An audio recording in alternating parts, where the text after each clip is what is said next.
Night City's history is extremely dark, filled with a lot of power struggles, gang warfare, and a ton of corruption that ultimately led to its founder, Richard Knight, to be assassinated as others wanted it for themselves. The city is no stranger to problems, as even international conflicts happen within it, or at least the remnants of past wars remain stuck there. However, despite that, Night City is a city unlike any other. This grand metropolis is so bold in colour, has so much going on within it, has its own unique police system, healthcare system, and is a home to every megacorporation around the world that you could think of. The Japanese Arasaka, the American Militech, and the Chinese Kangtao, just to name a few. But along with the corporate focus, there is another thing that makes this city unlike any other out there, and that is its architecture and how it uses its diverse culture. Because whilst Night City might be within the new United States of America, it is technically an international city of its own and doesn't have to listen to the president within the White House. Because of this, every part of Night City is unique and offers its citizens and tourists something to see no matter where they go. It incorporates the multicultures of the American countries, both north and south, the Asian aesthetics and markets, and all of the luxuries from the superpower of the European economic community. So in today's episode, I thought we would look into each district of Night City, explain its history, about its changes over the years, what makes these parts stand out from the rest of them, the gangs that reside within them, and the landmarks and important venues that are located within them. So if you enjoy this video at any point, please make sure to give the video a like and subscribe, and maybe write down which is your favorite location within this grand metropolis, or where you'd want to live if you had the choice. So with that said, let's dive into all of the districts of Night City and what makes them so unique in the year of 2077.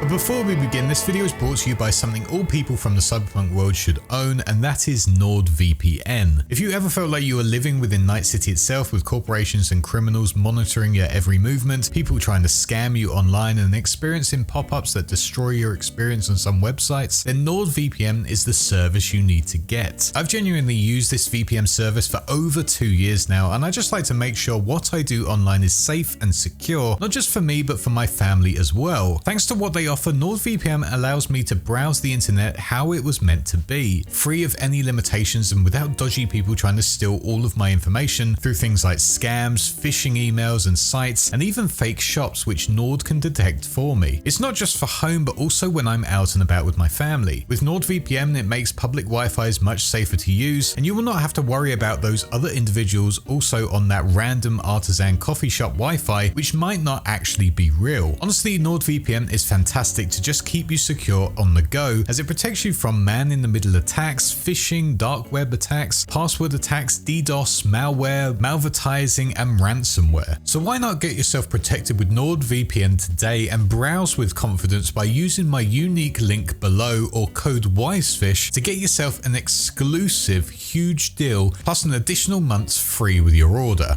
A mega deal that cannot be missed. So make sure you're safe from cyber attacks and all things dodgy online by using code WiseFish or the link below to get a massive deal on your VPN service and also get 4 months free on the house. A big thanks to NordVPN for sponsoring this channel, and with that said, let's get back to Night City, a city that desperately needs this VPN service for its citizens.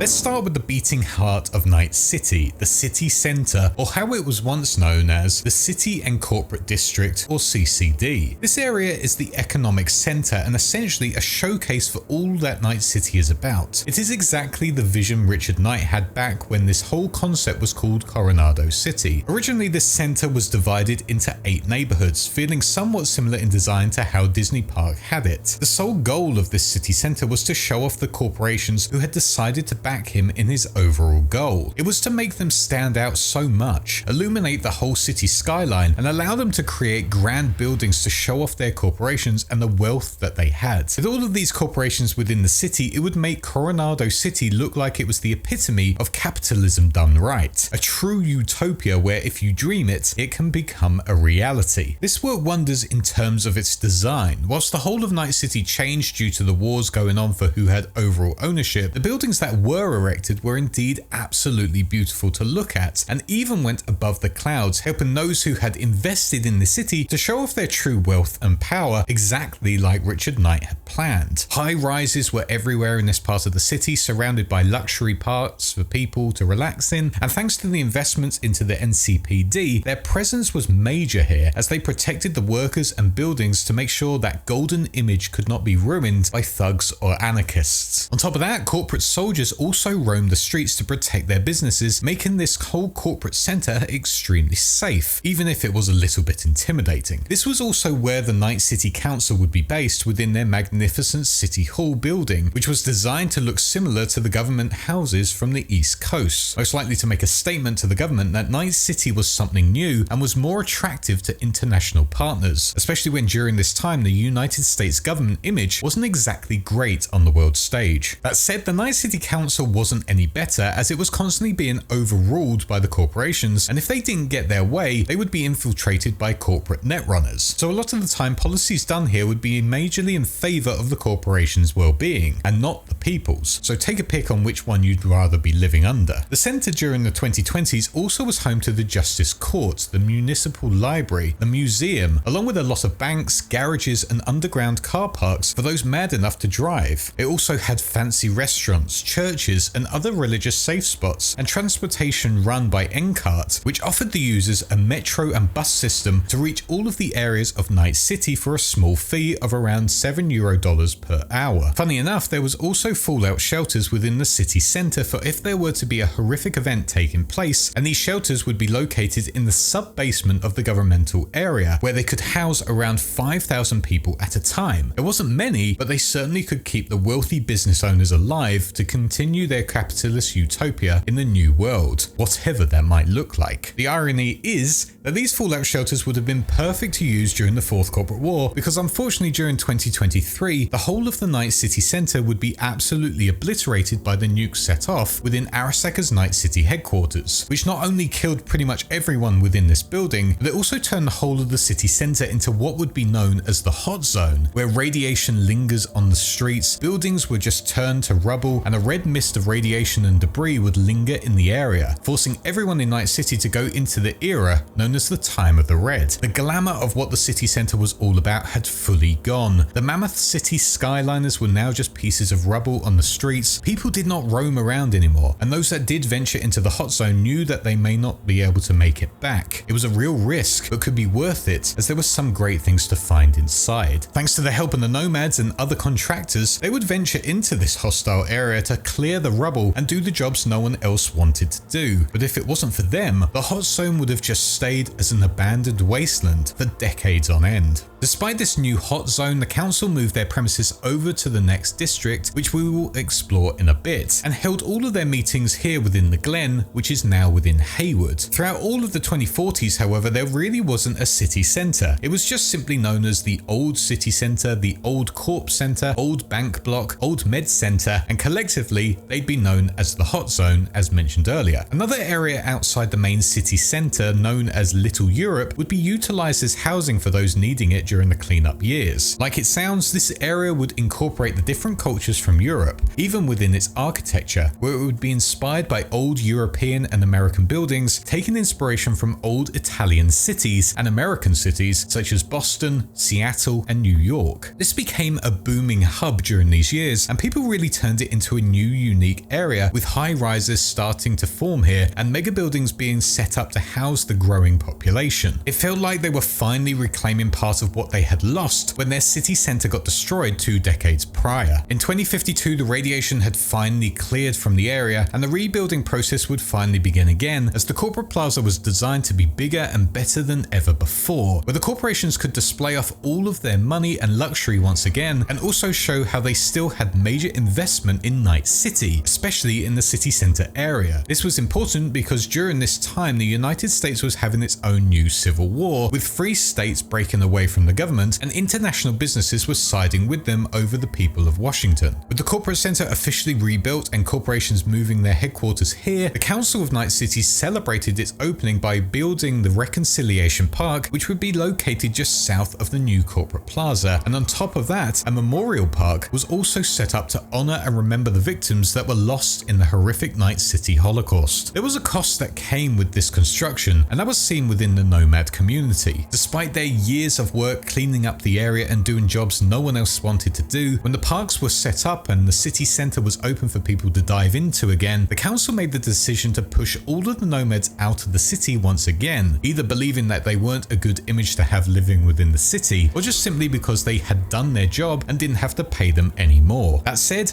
knowing the nomads, living within this city would not have been massively ideal, as that is not really their thing anyway. 10 years later, Little Europe got renamed and incorporated into the Center District, turning into simply Downtown, which also took over some of the other smaller neighborhoods as well. With this new city center set up, it started to grow even further during the 2060s and 2070s, as more investors started pumping millions of eddies into its infrastructure and businesses, turning it into exactly what Knight had envisioned from the off, if not even better. That said, Downtown was a mixed bag. Whilst it got the influx of funds and new architecture, it still had its poor parts that were ignored by the council, meaning the whole area was a mix of ultra rich and the incredibly poor, with high rises overlooking slums. After the unification war ended, thanks to Arasaka's involvement sending the NUSA forces fleeing back to their homes, the Night City Council saw it fit to welcome the corporation back into the city after they had been exiled from American shores after the Holocaust event in 2023. Now that Night City had full independence from SoCal and the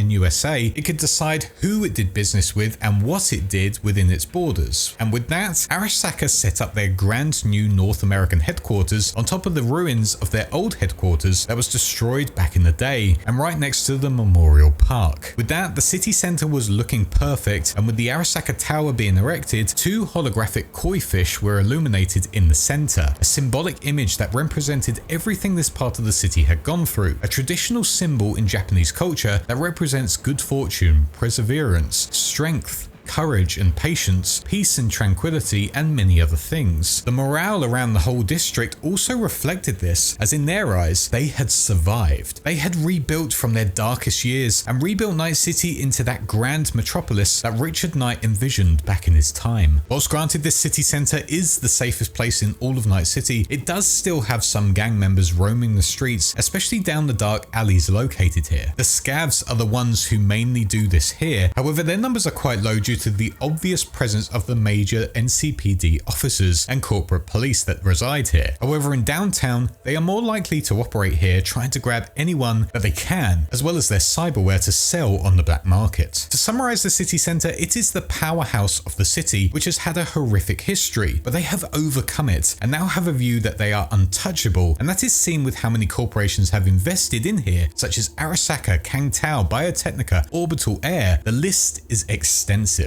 The people get a variety of new things to do and see as well, such as the many parks for recreation, a shopping mall that offers a ton of luxury shops that is known as The View, a luxury clothing shop known as Jinguji, a brain dance and X-rated club known as Empathy, a ton of downtown clubs and bars such as 7th Hell nightclub run by a former edgerunner, Electric Orgasm, a secretive edgerunner bar, home to the local fixer of the capital known as Dino Dinovich, and even corporate areas for you to get a job in, such as the N54 headquarters and the Arasaka Academy. In the city centre of Night City, there is so much to see and do, and it's the epitome of that capitalist utopia, and thanks to its bright and beautiful centre, Night City stands out so much to those living in it and to those just passing through.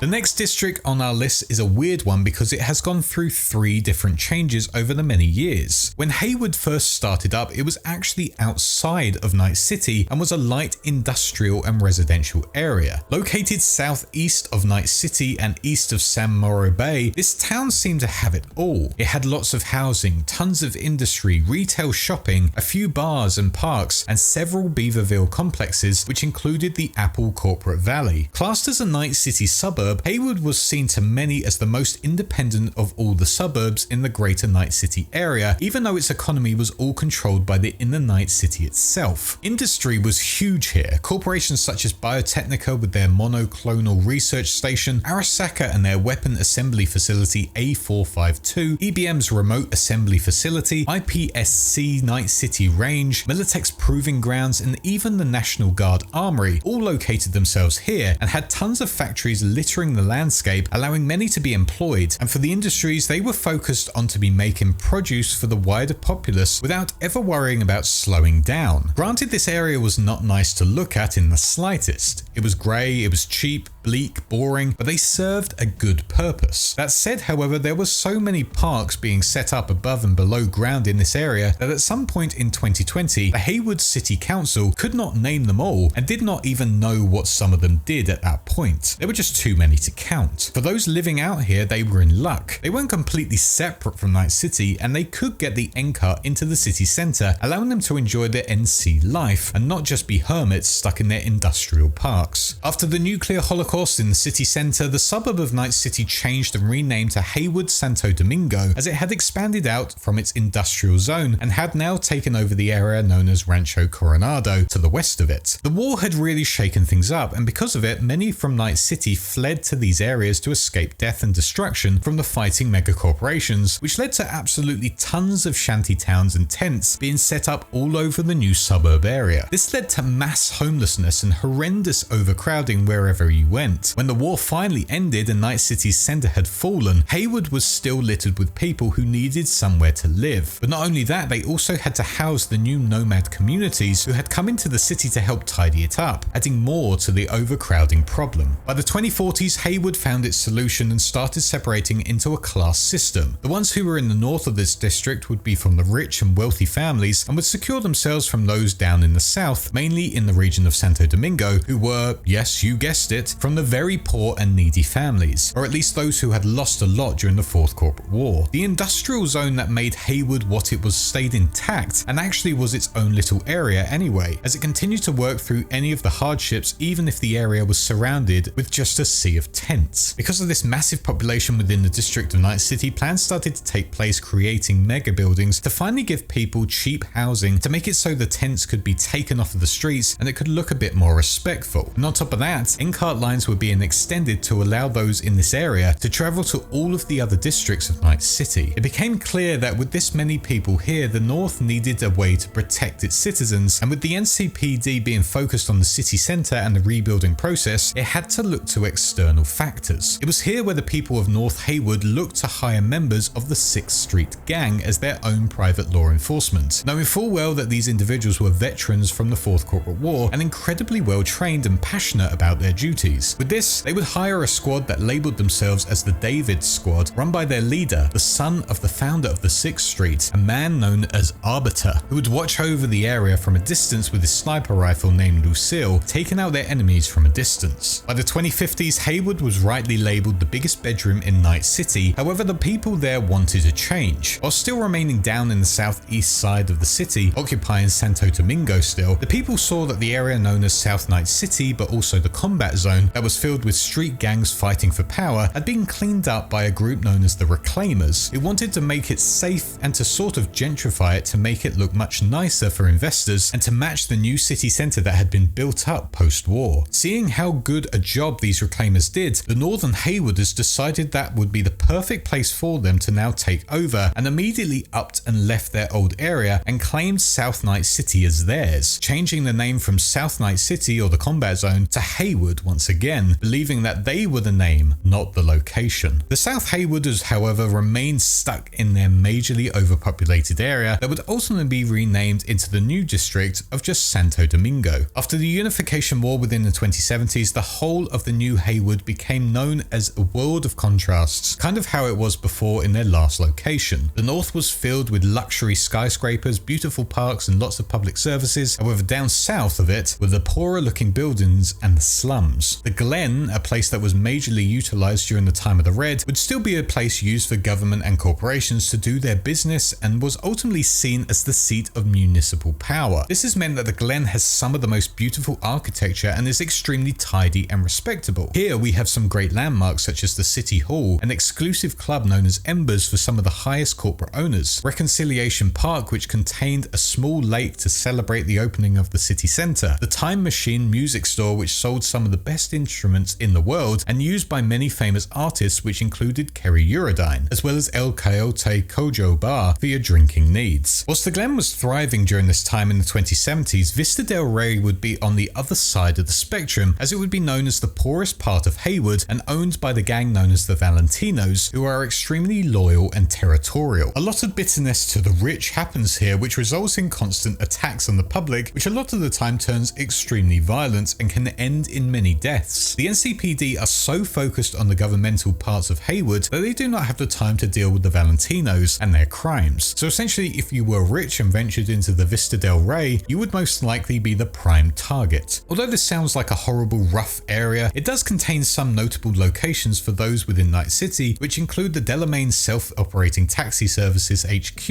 a beloved gay bar named Dicky Twister, a funeral home owned by the Valentinos for more secretive projects named La Catarina, and a pedestrianized market and meeting hub for the local community named the Mercado Sonora. Finally, there is the Wellsprings part of the Heywood district, which epitomizes the class conflict. This sub-district contains pretty good housing that is relatively safe for the small middle-class citizens of Night City. This whole area isn't the best, however, and if you do venture around it, you will be able to spot some of the older destroyed buildings that were once part of the old South Night City before the Heywooders moved in. In this area, there isn't much to see on your travels, but it does contain a water treatment facility which is completely defunct now, and a clean, well-maintained shopping centre named the Bulwark. By 2077, not much has really changed. However, because of the ongoing class war within its area, a lot living here fear that the corporations will soon be moving into the area to start taking it over, gentrifying it, and kicking out all of the poor to make it more respectable and safe for either corporate workers or more skyscrapers for their corporations. On top of that, the Valentinos who dominate parts of this district have found themselves locked into a gang war with the 6th Street gang, who were growing a lot during this time and were wanting to control the Vista del Rey. But despite all of that, Heywood remains a pretty beautiful area that sits next to the centre of the city. For the most part, it is safe, especially if you don't linger in the Vista del Rey for too long. It has some brilliant restaurants, boutiques and shops all along the waterfront, and for the Latino community, it is a place that will make you feel at home, as it has the largest Latino population living within it. Granted, this area is majorly overpopulated, and yes, you will most likely be living in huge mega buildings somewhere unless you are extremely wealthy, but let's just say it's like living in a very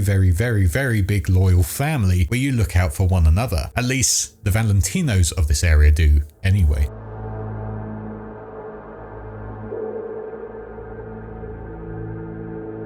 Not much needs to be said about Santo Domingo, unfortunately, due to the fact that it was technically Heywood before those individuals moved out of the area, as mentioned in the section before. Now that those individuals had moved to Heywood, the Santo Domingo district, which contained the areas of Arroyo and Rancho Coronado, was now pretty barren of any signs of them. The tents that had been set up to live in during and after the Fourth Corporate War were now gone, and instead the industrial hub just dominates the landscape, still operating at full functionality, producing whatever they are set up to produce. That said, the corporations are constantly warring over this area to try and get overall power within it and can run it fully. This has led to real estate changing hands, new businesses popping up where the old businesses fell, and many other things going on. Venturing into this district, you would feel like you have just stepped foot on a construction site that had been abandoned many years ago, and the parts have just still lingered there. In the words of some, it's like your trashy cousin's backyard, full of broken down pickups and mouldy garden gnomes. Projects do not last long here, and that has meant construction sites are just abandoned, and the materials are just left on the ground waiting for someone new to turn up and use them. That said, Arroyo is where all things are built, especially all things that are sold in Night City, and because of that it offers a lot of employment for those located here, and with that employment they would be given their own corporate homes and actually full-on corporate communities out in Rancho Coronado that have their own bars and shopping centers, essentially trying to make it so none of these workers ever have to leave the area. Everything they need need is right there for them. Places such as the Red Dirt Bar, known for Johnny Silverhand and Samurai's performances early in their career, the Dewdrop Inn, a low-rent motel that can be used for secretive meetings and mission planning, the Rancho Coronado Public High School, one of the only ones within Night City that gives a pretty decent education, the Coronado Dam, which stands out as a major landmark on the city and powers the entire area, and Triple Extreme Epic Workout Center, which is a local gym that is occupied by members of the Animals gang who train here all of the time. There are other places here that do serve other uses, such as the Night City Prison, Night City Center for Psychiatric Help, where cyberpsychosis is meant to be treated and researched to keep Night City safe, as well as the Arasaka Industrial Park, which is always littered by corporate police. So it's not always the nicest of areas to live when you are so close to prisons and cyberpsychos, but it's the best place for them as most of the area is pretty remote and abandoned. But overall, Santo Domingo isn't all that. It's just a major industrial park that serves the whole Night City. The apartments here are relatively cheap and pretty run down, but they serve the industrial workers well and keep them contained here to keep working away and spending their eddies in this specific district. The 6th Street gang are the ones who litter this area, still probably lingering here from when the Heywood group hired them back in the day, but with them now gone, they can do what they want here and take over the abandoned construction sites that litter this area.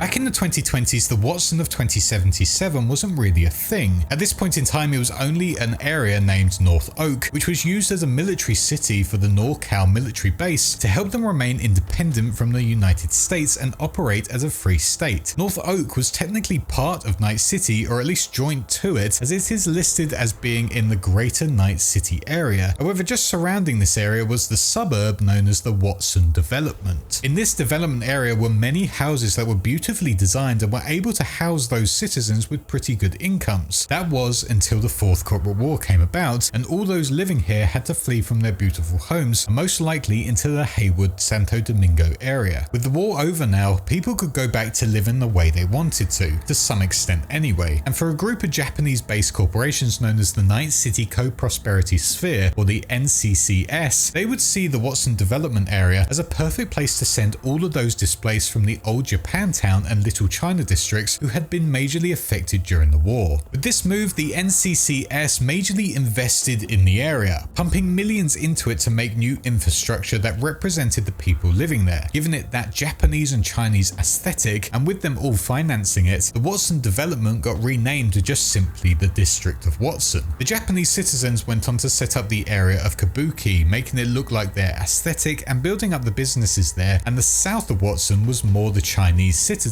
turning it into simply Little China once again. Little China was actually the first place in Night City that built the mega buildings for their citizens, which became so popular that other districts started building them in the same image. Yes, these mega buildings are technically not the first made and are in fact labeled as H10, H11 and H12, but the Co-Prosperity Sphere paid a ton of money to make sure their area jumped the queue, and it worked because these mega buildings did become the first to be placed down, even though they were higher up on the factory production line. By 2045, Watson had become filled with people and industry and was seeing a massive boom as it was designed to become the brand new heart of Night City. It even got a high security NCART monorail that would form a loop between the Executive Zone, which was a heavily gated community of the wealthy moved here after the Night City Holocaust, as well as Little Europe, which eventually became known as Downtown. So much investing went into Watson by this point, and because of that, it saw a huge amount of high-tech factories built in the north of the district, giving the people reliable and well-paid jobs. However, the NCCS eventually crumbled thanks to Arasaka moving into the area after the Unification War, stripping the area of all of its resources and what made it so special, meaning that Watson lost all of its major funding and the Arasaka waterfront would go on to be set up, sending all of the money made here in the industrial park straight into the corporation's pockets. This forced those living within Kabuki during this point to leave with the corporations who were part of the sphere, and with them leaving, the local Chinese population and the poor communities in the neighboring areas moved into Kabuki and made it into their own place. However, this did mean more gangs and black markets moved in as well and caused more dangerous things to happen on the streets. With these more dodgy individuals moving into the Watson district to grab a pretty Eddie or two, Watson started to become an extremely wealthy, corrupt, but wealthy place to live, gaining a new reputation for being the main black market bazaar in Night City, where multiple gangs conducted their businesses. The main gangs located here are the Scavs, who roam around looking for any cyberware to snatch for themselves, even if it means ripping someone in half to get it, as well as the members of Maelstrom, who are pretty much cyber psychos roaming around causing trouble for anyone that isn't part of their organization, and sometimes even members of their own organization. There is also the Tiger Claws, who mainly do their business within the parts of Japantown, mainly due to the fact that their organization is Japanese and they're funded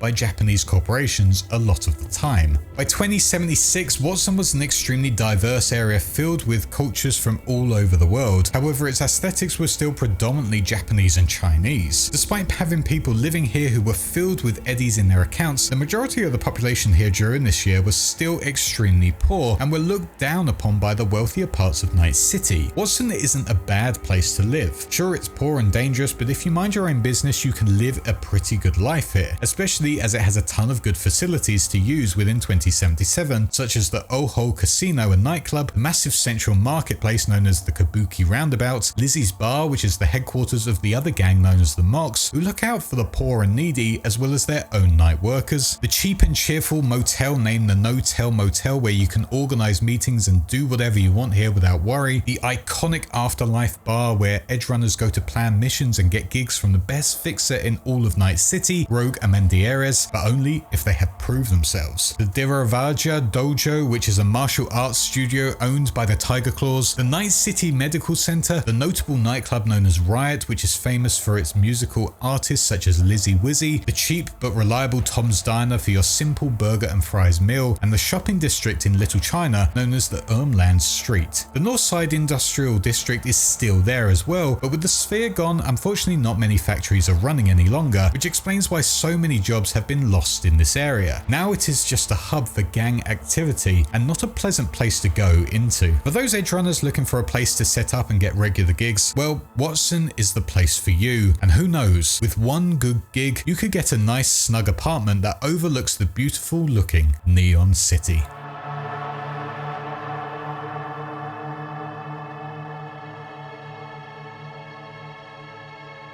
There's not much to say about Westbrook, unfortunately, but it's safe to say that this area is the pinnacle of Night City. If you were to live here in this area, you knew you had made it and can just relax in your gated property and enjoy looking out over the grand vista. Westbrook is where the wealthy elites, celebrities, and high-up corporate types live, as well as those who are able to majorly influence individuals such as politicians or media people. That's what it's like now anyway. It never used to be like this. In fact, there used to be absolutely tons of skyscrapers that took over this whole district. But when the nuclear bombs went off in the center of the city, these skyscrapers were completely wiped out and just lingered as ghostly, crooked skeletons for 2 decades. During the war, Westbrook housed the most amount of refugees than any other area. Yes, even more than Heywood, as they would all be living in squalor outside of the gated community, living at the top of this district in a community that got named as the Executive Zone. Crime rates were through the roof during this time, and the rich living here knew something had to be done to change things up and get these dangerous individuals and undesirables out of the district so they could reclaim it for themselves. With this, the powers that be hired a ton of mercenaries to do just that, and they did it with great success, reclaiming all of Westbrook and transforming it into a wealthy paradise. Charter Hill was turned into a place where those who climbed the corporate ladder but weren't fully at the top went to live. This area is incredibly clean and has some really nice gated buildings, and for anyone witnessing this area, they'll know that that individual had earned it. They had climbed the gutter, but they weren't at the full Golden Gates yet. In North Oak, however, this is where the celebrities go to live, as it is the lowest density of population in all of Night City. Every home here is of the super rich, as they have private security roaming the gates properly 24/7 and run on the basis of a shoot first, ask questions never basis. Basically, if you aren't invited to a property property, expect to be killed on sight. If you wanted to actually go to this district, you would more often than not just travel to Japantown, which is seen as the poorest part of it. But that's not saying it's a cheap area, because it really isn't. This whole area is just mainly there for entertainment purposes. It's sort of like Night City's own Las Vegas, where you go to casinos, red light districts, luxury shops, etc. These are found in such sites as Jig Street, which is known for being the reddest of red light districts, Fourth Wall Studios, a place where brain dances are made in their many studios, Clouds, a venue where you can enjoy BDs and dolls who are custom programmed for each individual user, Dark Matter, a nightclub made for the biggest celebrities and the ultra wealthy, and Cherry Blossom Market, a big market filled with whatever you might need, from the street food to weaponry and even old school music collectibles. Up in the North Oak is also the Columbarium, where you can go and remember one of your fallen loved ones from the city. Granted, you have to pay a pretty Eddie to get them buried here, but who can put a price on being remembered in this way? Overall, Westbrook is the best place to live in Night City, as I mentioned earlier. If you have the Eddies to buy a place up in North Oak or Charter Hill, you can probably live peacefully for the rest of your life, looking down at the peasants roaming in the gutters in the rest of the city.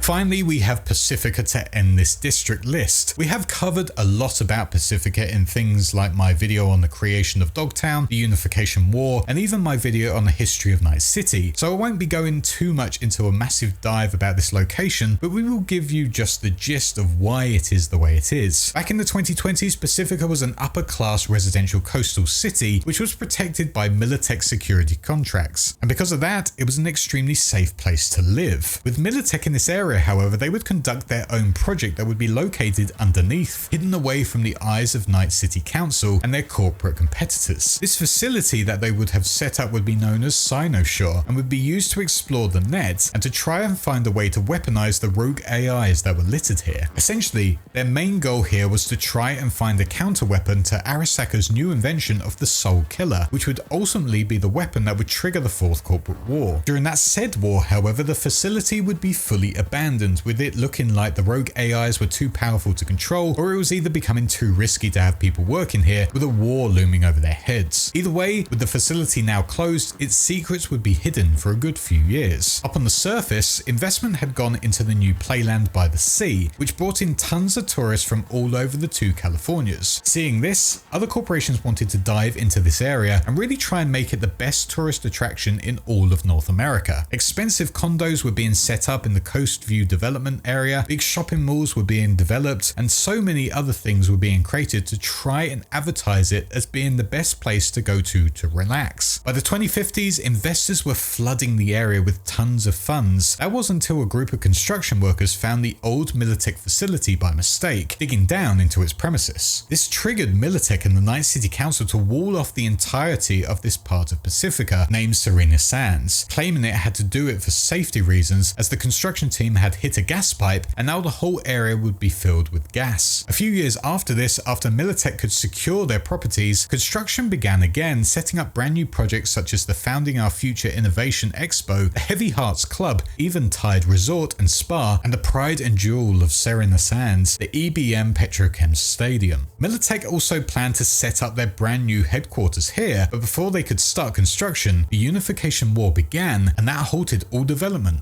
once again. With investors still pouring funds into Pacifica, they would be keeping a close eye on what was going on out there in the rest of the country, and when Militech and the NUSA troops started turning up on Night City's doorsteps, it became clear that their investment would be pointless, as they would lose all in this war, and everything they had started was just going to be lost in collateral. With that, the whole of Pacifica's tourist attractions got shut down, and this district got turned into a major combat zone, where Night City and Free State forces fought off the NUSA and Militech forces, trying to plant the flag on their soil and claim it as part of their United States. When the end of the war came, all of the forces came together and signed the Arvin Accord, bringing an end to the war and gave Night City full international independence. Colonel Kurt Hansen from the NUSA military was furious at this decision to end the war, as he believed he had been betrayed by his president, and with it, took his forces and walked away from the NUSA, setting themselves up within the abandoned combat zone of Serena Sand, where he would utilize all of the half-constructed buildings there to turn into his new headquarters. headquarters. Once there, he would go on to rename it Dogtown, fortifying it even more than it already was, and creating his own new force of the Barghast to do his bidding of dealing stolen weapons and gear on the black market. With this area now taken by them, Dogtown would be separated from the rest of Pacifica and became its own little sub-district with its own rules and own ways of running things. For the rest of Pacifica, their dreams of making it a tourist hotspot had gone, and despite there being no war anymore, the area was just too affected and too many of the homeless and gangs had ventured into the area to live and set up their own businesses. The NCPD did try multiple times to try and throw them out, but that would end terribly for them, and now no NCPD ever venture into this area as it is too risky. Even the small sight of a patrol car would lead it to being taken out by pretty much every gang living there. The main one who sets themselves up in Pacifica is the Voodoo Boys, however, who spend a lot of their time within Pacifica's Serenity Bible Church and their main base of Batty's Hotel. There is also the Animals, who are at constant war with the Voodoo Boys, who base themselves wherever they can. But overall, Pacifica is just a snapshot of a paradise that could have been. But thanks to the many wars and bad decisions from governmental forces, it is just a paradise for lawless individuals who want to just cause trouble and enjoy true freedom. Dogtown is a beautiful looking place, no question about it, but it is an extremely dangerous one as well, even more so than the rest of Pacifica. It's no surprise that the rest of Night City posts warnings about this district. It is essentially the new combat zone where you enter at your own risk, in the hopes of making a few good eddies or settling a few differences with other gangs and individuals. Ultimately, to finish this off, don't go to Pacifica unless you want to die.